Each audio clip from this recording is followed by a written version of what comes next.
నమస్తే, welcome to good morning Telangana. నేను మీ journalist Srisailam.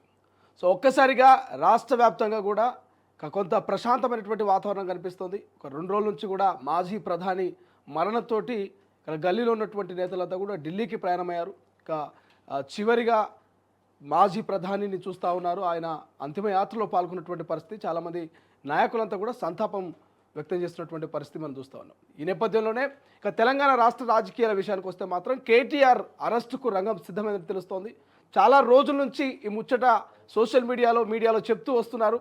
ఇక కేటీఆర్ అరెస్ట్ కాబోతున్నాడు, కేటీఆర్ అరెస్ట్ కాబోతున్నటువంటి వార్తా కథనాలు మీరు ఎన్నో చూస్తుంటారు. కానీ ఈసారి మాత్రం ఇక ఖచ్చితంగా ఏ క్షణమైన కేటీఆర్ అరెస్ట్ అయ్యే అవకాశం ఉందనేటువంటి సమాచారం తెలుస్తూ ఉంది. ఎందుకంటే ఇప్పటికే ఈడీ సమన్లు జారీ చేసింది. వచ్చే నెల 7వ తారీఖున హాజరు కావాలని చెప్పింది.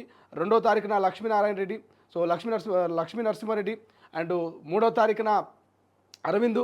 సో ఇట్లా అందరూ కూడా హాజరు కావాలి. ఈ లక్ష్మీ నరసింహారెడ్డి కావచ్చు, ఇటు అరవింద్ కావచ్చు, వీళ్ళు చెప్పేటటువంటి ముచ్చటను బట్టి ఇక కేటీఆర్ను 7వ తారీఖున ప్రశ్నించేందుకు ఈడీ సిద్ధమైంది. ఏసీబీ పెట్టినటువంటి కేసు మీ అందరికీ తెలిసిందే. సో అది 31వ తారీఖు వరకు ఇక ఒకరోజు వన్డే రిలీఫ్ కోసం అయితే కోర్టుకు పోయిండు. Court one day బెంచింది. 31వ తారీఖు దాకా ఎట్టి పరిస్థితుల్లో కేటీఆర్ను టచ్ చేయదని చెప్పారు. సో 31 ముగిసే అవకాశం కనిపించింది. ఇక 2 రోజుల సమయం ఉంది. ఇలా 29, 30, 31 2 రోజులలో ఇక కేటీఆర్కి ఇచ్చిన గడువు ముగుస్తుంది. కాబట్టి ఏ క్షణమైనా కేటీఆర్ అరెస్ట్ అయ్యే అవకాశం అయితే మనకు ప్రధానంగా కనిపిస్తుంది. సో దాని గురించి డెప్త్గా డిస్కషన్ చేద్దాం. ఎట్లా అరెస్ట్ అవుతాడు, ఎందుకు అరెస్ట్ అవుతాడు, ఏ కోణంలో అరెస్ట్ చేసే అవకాశం ఉందనేటువంటి అంశాల గురించి డిస్కస్ చేద్దాం. దాంతోపాటుగా ఆసరా పెన్షన్ల విషయంలో చాలా అవినీతి జరిగినట్టు తెలుస్తోంది. అనేకమైనటువంటి అవకతవకలన్నీ కూడా తొవ్విన కొద్దీ ఇక కుప్పలుగా బయటపడుతున్నటువంటి పరిస్థితి మనకు కనిపిస్తూ ఉంది. సో తెలంగాణలో ఉన్నటువంటి ఆసరా పెన్షన్లకు అవినీతి ఏదైతే జరిగిందో దాన్ని తోక కట్ చేసే పనిలో కొత్త తెలంగాణ రాష్ట్ర సర్కార్ అని తెలుస్తోంది. సో ఇక పెన్షన్లు అయితే ఎవరైతే డబల్గా తీసుకుంటున్నారో, ఎవరైతే అవినీతి అక్రమాలలో పాల్పడ్డారో అటువంటి వారి పెన్షన్లు కట్ చేయడమే కాకుండా వాళ్ళు తీసుకున్నటువంటి సొమ్మును రికవరీ చేసేటువంటి పనిలో ఉన్నట్టు తెలుస్తోంది. ఇలా చాలా అంశాలున్నాయి. హైడ్రా అయిపోయింది, హైడ్రా ఇక ఖతమైంది, హైడ్రా నిద్రావస్థలకు పోయింది, హైడ్రా శిథిలావస్థలకు పోయింది అనేటువంటి ప్రచారం చేసిన వాళ్ళంతా కూడా ఇక అలర్ట్ కావాలి. హైడ్రా మళ్ళీ రెట్టింపు ఉత్సాహంతో ఇక న్యూ ఇయర్ తర్వాత మళ్ళీ నూతన ఉత్సాహంతో రాబోతూ ఉంది. మరి హైడ్రాకు సంబంధించి ఇక అవినీతి అక్రమాలకు పాల్పడేటువంటి అవకాశం లేదు. సో ఇప్పటికెవరైనా ఇంకా కొత్తగా ప్లాన్ చేసి చెరువుల కడదాం, నాలా మీద కడదాం, లేకపోతే పార్కును కబ్జా చేద్దాం, ప్రభుత్వ స్థలాన్ని కబ్జా చేద్దామని కొత్త ప్లాన్లు వేసేటోళ్ళు మీ ప్లాన్లు విరమించుకోండి. హైడ్రా ఇక మాస్టర్ ప్లాన్ తోటి మళ్ళా రాబోతూ ఉంది. ఇవన్నీ డీటెయిల్స్ చూద్దాం. ప్రధానంగా ఇవాళ హెడ్లైన్స్ చూద్దాం, అనంతరం పూర్తి వార్తా కథలకు పోదాం. తొలి వెలుగు ఈ పేపర్లో చూస్తే కేటీఆర్కు ఏసీబీ కౌంటర్, ప్రభుత్వ సొమ్మును దుర్వినియోగం చేశారు, నేరపూరిత దుష్ప్రవర్తనకు పాల్పడ్డ కేటీఆర్, కేబినెట్ నిర్ణయం, ఆర్థిక శాఖ అనుమతి లేకుండానే చెల్లింపులు చేయాలని అధికారులపై కేటీఆర్ ఒత్తిడి, అనుమతులు లేకుండా విదేశీ సంస్థకు 55 కోట్ల బదిలీ, దీనివల్ల హెచ్ఎండిఏకు 8 కోట్ల అదనపు భారం, దర్యాప్తును అడ్డుకునేందుకు అసంబంధమైన కారణాలు, టీఆర్ వేసిన పిటిషన్కు విచారణ అర్హత లేదు, అధికారుల అనుమతి తర్వాతే కేటీఆర్పై ఎఫ్ఐఆర్, ఫార్ములా ఈ కార్ రేసింగ్ కేసులో హైకోర్టులో ఏసీబీ కౌంటర్. సో కౌంటర్ దాఖలు చేసింది కేటీఆర్కు, అంటే ఏసీబీ కౌంటర్ దాఖలు చేసింది. కౌంటర్కి సంబంధించినటువంటి విషయాలన్నీ కూడా ప్రభుత్వ సొమ్మును దుర్వినియోగం చేశారు, నేరపూరితంగానే దుష్ప్రవర్తనకు పాల్పడ్డ కేటీఆర్ అని చెప్తా ఉన్నారు. కేటీఆర్ క్లియర్గా అడ్డంగా దొరికిపోయిండు. ఎట్టి పరిస్థితుల్లో లాక్కోలేక పీకోలేక ఇక జైలుకి పోవాల్సిందే తప్ప ఇంకా ఎటువంటి ప్రయోగాలు చేసినా కూడా ఏమీ లాభం లేదు. చివరి దశలో ఉన్నది. అది అంటారు కదా, మనకు ఏదైనా బీమారు కానీ ఏమైనా రోగం వస్తే ఇక వీని పని అయిపోయింది, ఆ చివరి దశలో ఉన్నాడు. ఏ మందులు పని చేయవు, ఏ మొక్కునే కూడా ఇక కష్టమైనటువంటి స్టేజ్కి కేటీఆర్ పరిస్థితి చేరిపోయింది. ఒకటారు అనేకమైనటువంటి స్కీమ్లలో స్కాములు చేశారు కాబట్టి చివరి దశలో ఉన్నది. అరెస్టుకు రంగం సిద్ధమైనట్టే. ఇక హైడ్రా కూల్చివేతలు మళ్ళీ షురు, కొత్త ఏడాదిలో మరింత దూకుడుగా హైడ్రా కూల్చివేతలు ఆగలేదు, ఇంకా ఉంటాయి. చెరువుల హద్దులపై గ్రౌండ్ వర్క్ జరుగుతోంది. చెరువుల్ని అభివృద్ధి చేస్తూ అక్రమాలని కూల్చేస్తాం. ఎఫ్టీఎల్ నిర్ధారణ అనంతరం అక్రమ నిర్మాణాల కూల్చివేత. ఇప్పటి వరకు హైడ్రా 5,800 ఫిర్యాదులు, 200 ఎకరాల ప్రభుత్వ భూమి, 12 చెరువులు, 8 పార్కులను కాపాడాం. మరింత దూకుడు పెంచుతామంటున్న హైడ్రా కమిషనర్ రంగనాథు. హైడ్రా కాపాడినటువంటి ఈ 12 చెరువులు, 8 పార్కుల విలువ ఇప్పుడు తెలియదు. నేనేమంటున్నా అంటే హైడ్రా ఏం చేసింది, విధ్వంసాన్ని సృష్టించింది, హైడ్రా ఏం చేసింది, కట్టడాల్ని కూల్చేసిందని ఎవరైతే బాధపడతా ఉన్నారో మీది బాధ కావచ్చు. కానీ వాళ్ళు చేసినటువంటి ఈ 12 చెరువుల కాపాడు కావచ్చు, ఈ 8 పార్కులను కాపాడడం కావచ్చు, ఇవన్నీ కూడా భవిష్యత్తు తరాలకు వాళ్ళు అందించేటువంటి ఒక వనరు. 8 చెరువులను కాపాడారంటే భవిష్యత్ తరాలకు ఒక రకమైనటువంటి అభివృద్ధి దిశగా వాళ్ళు ఇలా అడుగులు వేస్తూ ఉన్నారు.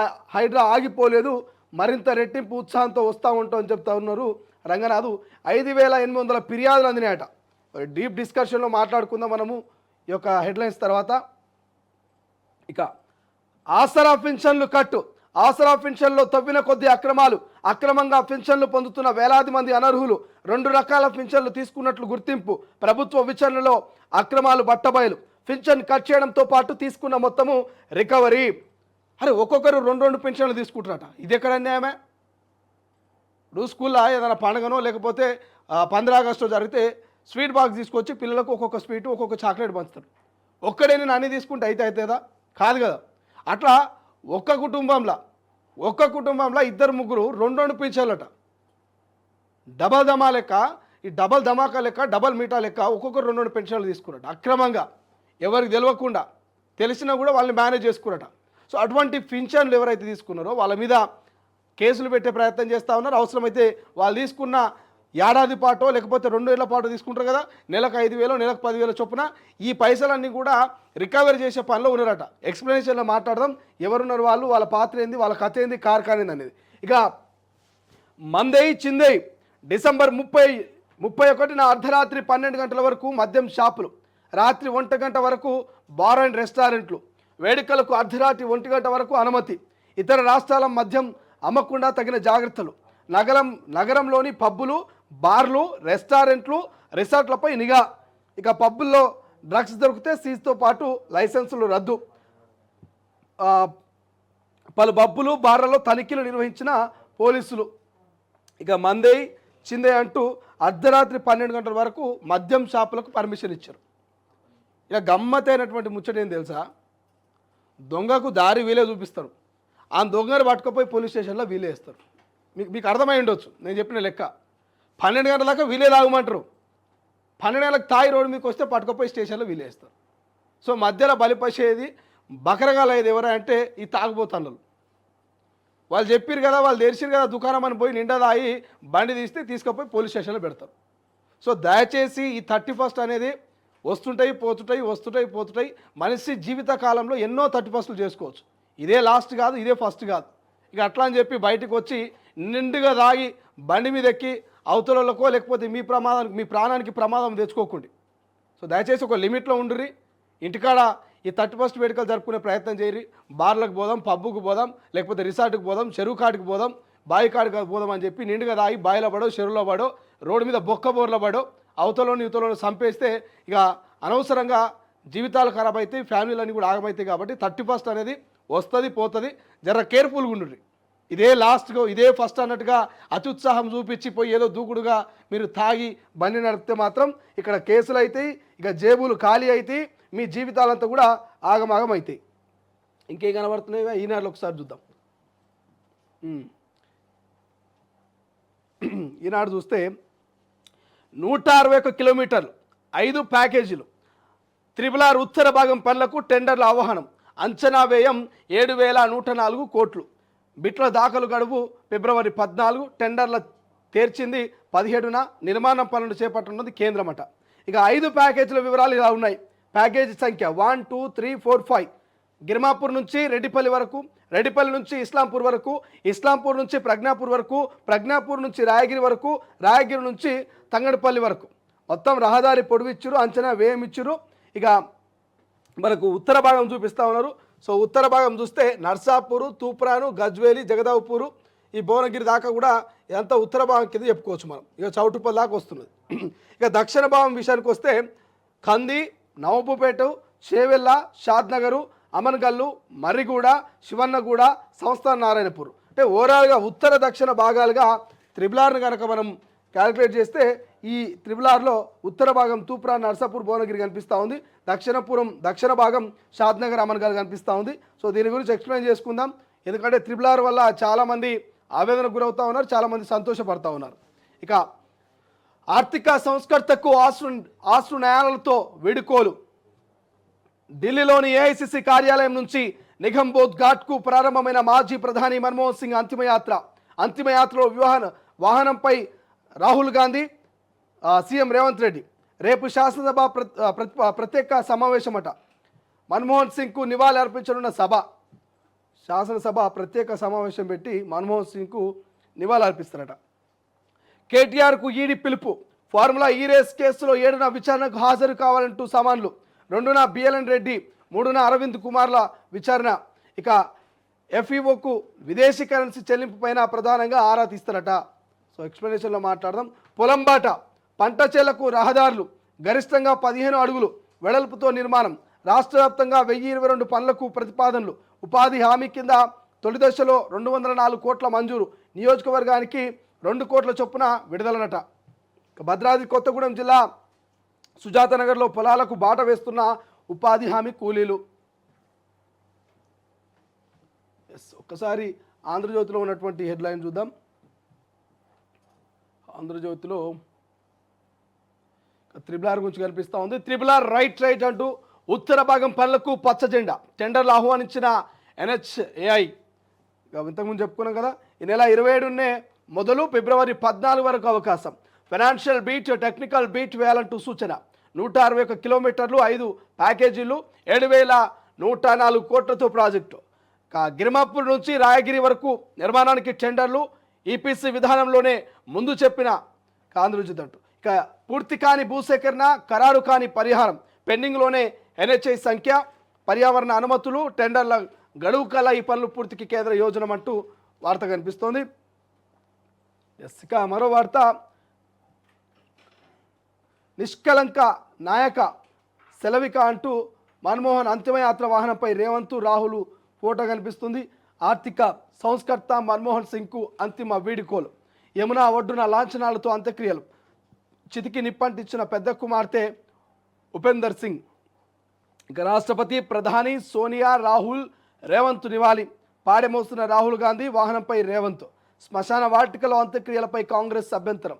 స్మారకానికి స్థలమిస్తాం, రాజకీయం తగదు అంటూ కేంద్రం. సో ఎక్కువగా మనకు మన్మోహన్ సింగ్ సంబంధించిన వార్త కనిపిస్తూ ఉంది. త్రిబుల్ ఆర్కి సంబంధించిన వార్త కనిపిస్తూ ఉంది. మరో వార్త, సంక్రాంతిలోపే భూభారతి అట. నిబంధనల రూపకల్పనలో CCLA పోర్టల్ డాష్ బోర్డుకు 3 రకాల ప్రతిపాదనలు. ధరణిలో 11 మోడ్యూల్స్, భూభారతిలో 6. ఇక 11 కాలమ్స్తో అందుబాటులోకి. పహాని సీఎం ఆమోదము, గవర్నర్ నోటిఫైతో వెంటనే అమల్లోకి అట. భూభారతి అనేది కొత్త పోర్టల్ తీసుకొచ్చారు, దానికి సంబంధించి మనకు కనిపిస్తోంది. ఇక 7న విచారణకు రండి అంటూ మరి ఈడీ కేటీఆర్కు సామాన్లు ఇచ్చినటువంటి వార్తోటి కనిపిస్తూ ఉంది. మరోవైపు మంచు కురిసే వేళలో అంటూ వార్త కనిపిస్తుంది. హిమా కాశ్మీర్ ఉత్తరాదిన మంచు కమ్మేస్తుందట. ఇక మనోళ్ళ ఖర్చు ఎక్కువ. నెలవారీ కుటుంబ వ్యయం తెలుగు రాష్ట్రాల్లో అధికం. తెలంగాణ పట్టణంలో 9,131, ఏపీలో 9,877, పల్లెల్లోనే తక్కువ. రాష్ట్రంలో 5,675, ఏపీలో 6,107. గృహ వినియోగ వ్యయ సర్వే తొలి 5 స్థానాల్లో కేరళ, తెలంగాణ, తమిళనాడు, ఆంధ్రప్రదేశ్, కర్ణాటక అంటూ మనోళ్ళ ఖర్చు ఎక్కువ అంటూ ఒక వార్త కనిపిస్తుంది. ఇక ఒక్కసారి వెలుగులో ఉన్నటువంటి హెడ్లైన్ చూద్దాం. వెలుగులో చూస్తే యాస్టీస్గా మన్మోహన్జీ అల్విదా. ముగిసిన మాజీ ప్రధాని అంత్యక్రియలు. ఢిల్లీలోని నిగంబోధ్ ఘాట్లో అధికారిక లాంఛనాలతో అంతిమ సంస్కారాలు. తండ్రి చితికి నిప్పు పెట్టిన పెద్ద కూతురు ఉపేందర్ సింగ్. ఇక కాంగ్రెస్ హెడ్ క్వార్టర్స్ నుంచి నిగంబోధ్ ఘాట్ వరకు అంతిమయాత్ర. హాజరైన రాష్ట్రపతి, ఉపరాష్ట్రపతి, ప్రధాని సోనియా, రాహుల్, ఖర్గే, భూటాన్ రాజు వాంగ్చుక్, మారిషస్ మంత్రి ధనంజయ్ కూడా హాజరంటూ వార్త కనిపిస్తుంది. మనం ఇంతకుముందు అన్ని దినపత్రికలు చదువుకున్నాం. ఇక ట్రిబుల్ ఆర్ నార్త్కు టెండర్లు అంటూ వార్త కనిపిస్తుంది. సో ఇది కూడా మనం ఇంతకుముందు చెప్పుకున్నాం కదా, తూప్రాన్, గజ్వేల్కి సంబంధించి ఉత్తర భాగాన ఇక ట్రిబుల్ ఆర్కి సంబంధించి టెండర్లను ఆహ్వానిస్తూ ఉన్నారు. మరో వార్త, కేటీఆర్ ఈడీ సవాన్లు. ఇక జనవరి 7న తమ ముందుకు హాజరు కావాలంటూ ఆదేశం. ఫార్ములా ఈ రేస్ వ్యవహారంలో దర్యాప్తు ముమ్మరం. 2న బిఎల్ఎన్ రెడ్డి, 3న అరవింద్ కుమార్ విచారణ. వాళ్ళిద్దరు స్టేట్మెంట్స్ ఆధారంగా కేటీఆర్ను ప్రశ్నించే ఛాన్స్. బ్రిటన్కు మనీ లాండరింగ్ పై ఈడీ ఎంక్వైరీ. ఏ అకౌంట్లో ఎంతెంత వెళ్ళింది అనే దానిపై ఆరా. కీలకంగా మారనున్న బిఎల్ఎన్ రెడ్డి వాగ్మూలం. ఇక అరవింద్ కుమార్ అప్రూవల్ అయిపోతే అంతా ముచ్చట కూడా బయటకు వస్తుంది. 3 రోజుల్లోనే 565 కోట్ల లిక్కర్ డిపోల నుంచి వైన్స్ బార్లకు భారీగా లిఫ్టింగ్. న్యూ ఇయర్ వేడుకల కోసం ముందస్తు కొనుగోలు. పెట్టెలు కేసులు దిగుతా ఉన్నాయి. బీర్ సీసాలు, కోటర్ సీసాలు. ఇక తిండి కోసమా, తోడు కోసమా? ఆదిలాబాద్, వరంగల్, భద్రాద్రి కొత్తగూడెం జిల్లాలో పెద్ద పులుల సంచారం. గోదావరి తీరం వెంట రోజుకు 40 కిలోమీటర్ల జర్నీ. ఎప్పుడు ఎటువైపు నుంచి దాడి చేస్తాయన్న ప్రజల్లో ఆందోళన. 2 రకాలు ఉంటాయి. తిండి కోసం ఉండొచ్చు, తోడు కోసం ఉండొచ్చు. ఎందుకంటే ఆదిలాబాద్, వరంగల్, భద్రాద్రి కొత్తగూడెం లాంటి ప్రాంతం అంతా కూడా అడవి ప్రాంతం, అందరికీ తెలుసు. ఆదిలాబాదు, వరంగల్, భద్రాద్రి కొత్తగూడెం అంతా కూడా అడవి ప్రాంతము. సో అక్కడ ఉన్నటువంటి పెద్ద పుళ్ళు జన సంచారంలోకి వస్తూ ఉన్నాయట. జనాలంతా కూడా భయపడుతున్నట్టు. అరే ఎందుకు వస్తున్నాయి ఇవి? నీళ్ళ కోసమా, లేకపోతే కూటి కోసమా, తోడు కోసమా, దేనికోసం వస్తున్నాయని వాళ్ళు భయాందోళనలోకి గురవుతున్నటువంటి పరిస్థితి కనిపిస్తూ ఉందట. మరి అధికారులు దీని మీద కొంత నజరేసి వాటికి అవసరమైనటువంటి నీటి వసతి కావచ్చు, భోజన వసతి కానీ కల్పించేటువంటి ప్రయత్నం చేయాలి. ఎందుకంటే ఈ మాంసాహారులు ఇవన్నీ కూడా సింహం కావచ్చు, పులి కావచ్చు, ఇవన్నీ కూడా ఎక్కడ జంతువులు కనిపించినా, మనుషులు కనిపించినా ఏకాఏకన దాడి చేస్తాయి. కాబట్టి కొంత జాగ్రత్తగా ఉండాల్సిన అవసరం ఉంటుంది. ఇక మాజీ ప్రధాని మన్మోహన్ సింగ్కు బీఆర్ఎస్ పార్టీ ఘనంగా నివాళులర్పించింది. పార్టీ వర్కింగ్ ప్రెసిడెంట్ కేటీఆర్ సహా ఎంపీల బృందం శనివారం ఢిల్లీలో మన్మోహన్ సింగ్ నివాసంలో ఆయన భౌతిక గాయానికి నివాళులర్పించింది. కార్యక్రమంలో పార్లమెంటరీ పార్టీ నేత కేఆర్ సురేష్ రెడ్డి, రాజ్యసభ సభ్యులు దివకొండ దామోదర్ రావు, వద్దిరాజు రవిచంద్ర తదితరులు పాల్గొన్నారు. ఇక RRR ఉత్తర భాగానికి టెండర్లు అంటూ వార్త కనిపిస్తుంది. ఇంతకుముందు మనం చెప్పుకున్నాం. ఆదాయం అధోగతి అంటూ రాష్ట్ర ఖజానాకు భారీగా తగ్గిన రాబడి అంటూ ఇంకో వార్త కనిపిస్తుంది. నమస్తే తెలంగాణలో రైతునెత్తిన ఉపగ్రహ పాటు అంటూ సాగు చేసిన భూమికే రైతు భరోసా శాటిలైట్ సర్వే ఆధారంగా సాగు గుర్తింపు. సర్వే కంపెనీలతో మంత్రి తుమ్మల భేటీ. కంపెనీల పవర్ పాయింట్ ప్రజెంటేషన్ అంటూ ఇంకో వార్త కనిపిస్తుంది. మరో వార్త మెస్ బిల్లులేవి అంటూ రేవంత్ సర్కార్ను హరీష్ రావు ప్రశ్నిస్తున్నాడు. ముఖ్యమంత్రి మాటలు కోటలు దాటుతున్నా చేతలు గడప దాటవు. సర్కార్ తీరు చూస్తుంటే పరిపాలనపై సీఎం పట్టు కోల్పోయినట్టు తెలుస్తున్నది. శాసనసభలో సీఎం చెప్పిన మాటలు కూడా అమలు కావడం లేదంటూ హరీష్ రావు ప్రశ్నిస్తున్నాడు. ఇంకా భూములు ఇవ్వకుంటే గుంజుకుంటాం. మంచిర్యాలలో ఇండస్ట్రియల్ పార్క్ ఏర్పాటుకు 276.09 ఎకరాల భూసేకరణ అంటూ ఇంకో వార్త కనిపిస్తుంది. ఇంకా వరంగల్ హెల్త్ సిటీకి బ్రేకు. రేవంత్ రెడ్డి సమీక్ష, ఆడిటింగ్ తర్వాత నిలిచిన నిర్మాణ పనులు అంటూ ఇంకో వార్త. వరంగల్లోని సూపర్ స్పెషాలిటీ దవాఖానపై సర్కార్ నిర్లక్ష్యము. దేశంలో నెంబర్ 1 దవాఖానగా తీర్చిదిద్దేలా కేసీఆర్ సర్కార్ ప్లాన్. బీఆర్ఎస్ హయాంలోనే 24 అంతస్తుల భవనాన్ని నిర్మాణం పూర్తి. మిగిలిన కొద్దిపాటి పనులు పట్టించుకొని కాంగ్రెస్ ప్రభుత్వం. రోగులకు అందుబాటులోకి రాకుండా నిలిచిపోయిన దవాఖానా. ఏం జరిగిందో, అవినీతి అక్రమాలు జరిగినో లేకపోతే ఏం జరిగిందో మరి. ఆడిట్ తర్వాత ఆగిందంటే ఏదో కథ బయటకు వచ్చే ఉంటుంది కదా. ఒట్టిగానైతే ఆపరు. ఏదైనా ఒక కథ జరిగితేనే దాన్ని ఆపుతారు. సో ఆడిటింగ్ తర్వాత ఆగింది ముఖ్యమంత్రి గారు. ఆడిటింగ్ తర్వాత అంటే ఇంతో కొంత అవినీతి జరిగి ఉండాలి, నాణ్యత లేకుండాలి, లేకపోతే వేరే కారణాలు అయి ఉండాలి. లేకపోతే ఒట్టిగా అయితే ఆపరు కదా. పాపం వీళ్ళు హయాంలో కట్టిందని చెప్పేసి వీళ్ళు బట్టలు చెప్పుకుంటున్నారు. బీఆర్ఎస్ వాళ్ళు కేసీఆర్ గారు 24 అంతస్తులు కట్టించారు, మీరు ఎందుకు ఆపిరని వీళ్ళు బట్టలు చెప్పుకుంటున్నారు. ఈ పాపం వీళ్ళకు ఓపిక నశించింది బాగా. సో ఇది ఇప్పటివరకు మనం చూసినవన్నీ కూడా హెడ్లైన్స్. ప్రతి దినపత్రికలో ఉన్నటువంటి హెడ్లైన్స్ చూసినాం. ప్రధానంగా హెడ్లైన్స్ మనకు ఏవైతే మన్మోహన్ సింగ్ అంతిమయాత్రకు సంబంధించిన హెడ్లైన్స్ కనిపిస్తూ ఉన్నాయి. సో రైతు భరోసాకు సంబంధించి కనిపిస్తూ ఉన్నాయి. ఇవన్నీ ఓవరాల్గా హెడ్లైన్స్ కనిపిస్తున్నాయి. అసలైన తొలి వెలుగు. ఫాలో వాట్సాప్ @తొలి వెలుగు అఫీషియల్.